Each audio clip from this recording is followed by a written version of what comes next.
Après son arrestation, Jésus est livré par les chefs du peuple juif au gouverneur Ponce Pilate. Lui seul, en effet, peut prononcer la peine de mort. Comment a-t-il dû comprendre les intentions des ennemis de Jésus? On lui présente Jésus comme un séditieux. Si tel est le cas, Pilate a évidemment son mot à dire.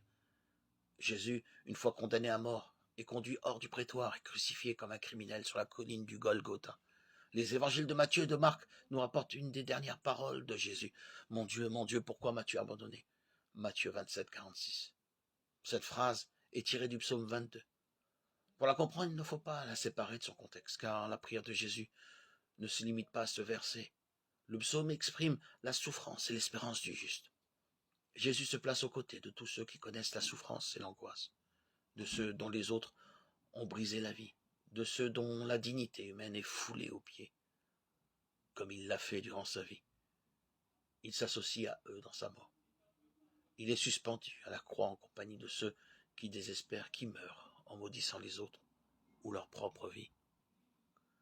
Un signe manifeste cette solidarité. Voici que l'un de ceux qui sont crucifiés avec Jésus se tourne vers lui et Jésus lui fait cette promesse.